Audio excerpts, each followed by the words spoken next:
Hi everyone.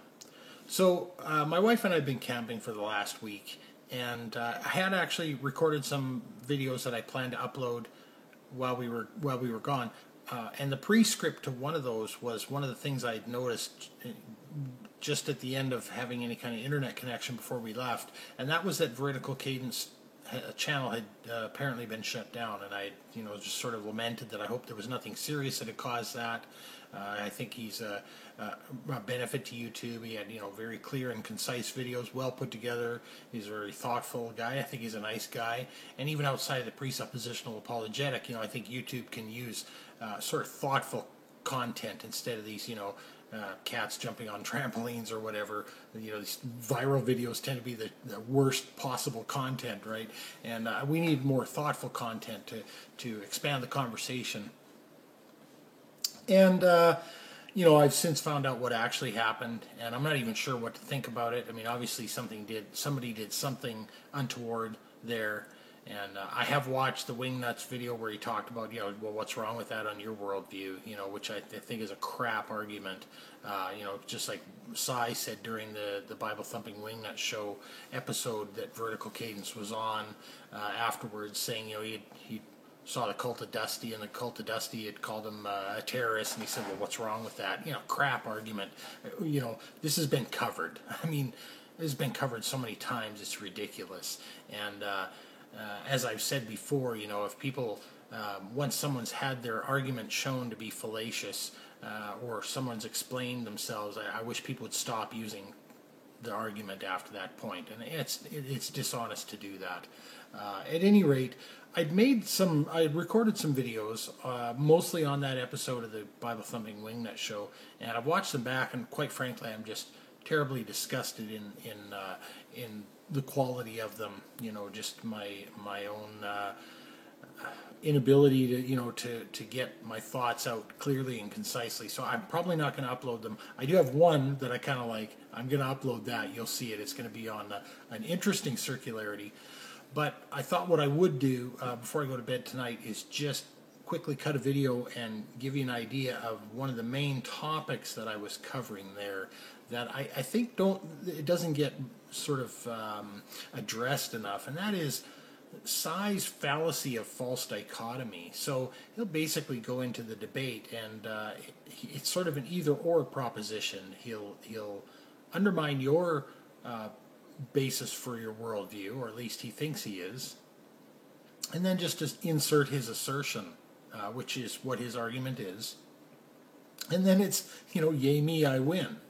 Well, no, that's not how it works, right? There's a third option. Maybe neither worldview is correct, and of course that's assuming that he actually has sort of undermined the worldview of his opponent, which I don't think has been demonstrated either. But it's a false dichotomy, and he said that on many occasions. He said, well, which worldview is correct? Well, maybe neither. It's a false dichotomy.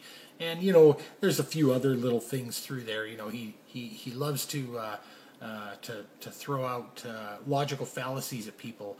He likes to point them out. One of his favorites is the fallacy of hasty generalization. And then, of course, he goes on to talk about his how all atheists know God exists, and he has a friend who says, what I hate about you, because that's the kind of friends Cy has. I'm not surprised at that. His friend says, I hate that you're so certain that God exists. And how are you so certain that God exists? And Cy says, the same way you are. And the guy leaves and goes to the bathroom because he was crying. And of course, it's a fallacy of hasty generalization to say, well, therefore all people are like his friend, right? I mean, say it to me, Cy, and see if I cry, and run off to the bathroom to, I don't know, wipe or something. I'm not sure. Anyway, there's lots of that in there, and it's one of those videos that you just have to sort of pause, facepalm, repeat, pause, facepalm, repeat. At any rate, again, I'm not sure what to think about what's happened with Vertical Cadence. I'm saddened that his channel is shut down, and it is terrible. It seems to me like he got a little bit of pressure before the show even began to use his name. I've listened to his Doc Dropping Morality video that has been put on Redline's channel, And it sounds to me like there was some pressure put on him.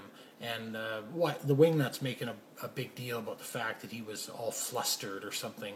I mean, you just have some common sense, guys, and understand that there's probably personal reasons why any one of us might not want to have our identity revealed, and I would think that the purpose here is to actually have the debate. Who gives a crap about names? Just honor the guy's request, or just say no, we don't do that here, and shut him out, one or the other. I think it's pointless to. Anyway, like I said, I'm probably not going to upload the videos that I had recorded. I'm tired. That's probably evident right now. I do have some content that I plan for the future and I'm still working on. So once we get everything cleaned up from our camping trip and get a good shave and a haircut in, we'll go from there. Thanks everyone for watching, and thanks for your wonderful comments, thoughtful comments, kind comments in the comments section. One thing I did want to do is say thank you for that. It's very inspiring to me, and it makes me want to keep going and expand this channel, because I don't just want to talk about the presuppositional apologetic. I do have other interests and other ideas and things that I'd like to talk about. So once I'm finished with, once I've run out of content on the presup argument, we'll see where we go from there. Hope everyone has a great weekend. Thanks for watching.